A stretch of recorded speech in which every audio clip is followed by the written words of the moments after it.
Bonjour à tous, je m'appelle Alexandra Delru et je vous invite à me suivre afin de découvrir Paris à travers son histoire, son architecture et ses légendes.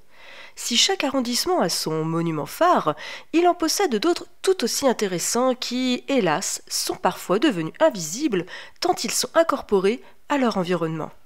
Je vous propose de les sortir de l'ombre.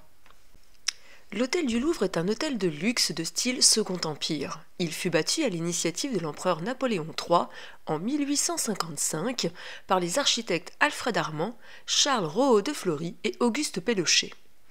Sous l'impulsion du préfet Haussmann, Paris s'est transformé.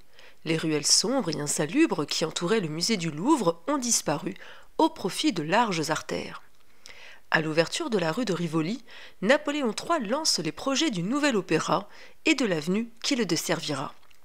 La France industrielle se construit et accroît son rayonnement. La capitale se prépare à accueillir les expositions universelles de 1855 et 1867. Le nouveau quartier du Louvre doit pouvoir recevoir les touristes dignement. Le Grand Hôtel du Louvre devient le premier palace parisien. Dans un premier temps, l'établissement est construit à l'est de son emplacement actuel, soit dans le bâtiment du Louvre des Antiquaires. Il propose 700 chambres au confort moderne, des ascenseurs et des escaliers larges. Les 1250 employés se tiennent à la disposition constante des clients. L'hôtel offre des services innovateurs. Liaison par voiture omnibus entre l'hôtel et les gares, guide, interprète, bureau de change, bureau de renseignement.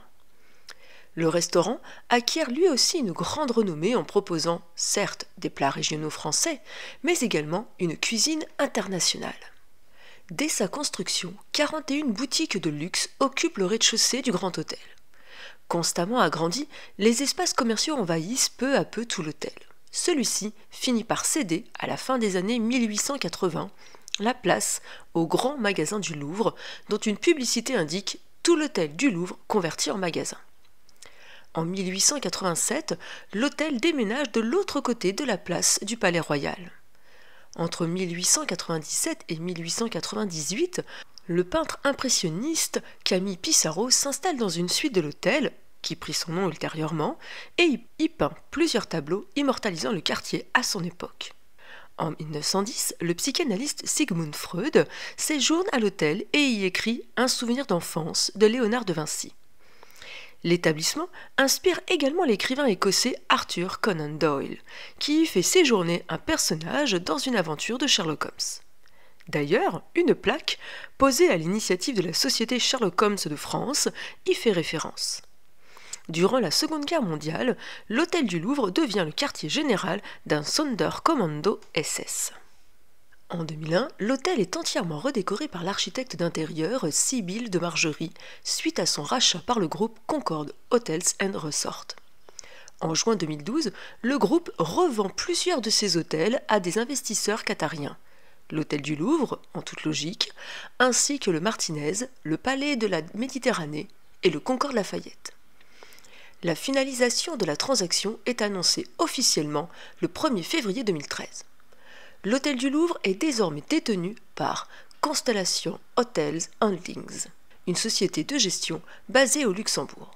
La gestion de l'établissement est confiée à la chaîne hôtelière américaine Hyatt. En 2018-2019, l'établissement est à nouveau rénové. Aujourd'hui, il propose 164 chambres spacieuses et lumineuses, dont 57 suites, à la décoration sobre mêlant classicisme et modernité. Une salle de fitness permet aux clients de se maintenir en forme.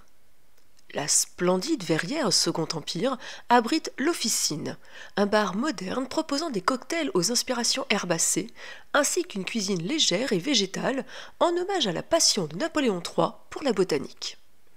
L'Officine utilise essentiellement des herbes, des plantes et des racines dans ses cocktails et sa cuisine. En cas de faim, vous pourrez vous restaurer à la Brasserie du Louvre, première brasserie Bocuse à Paris.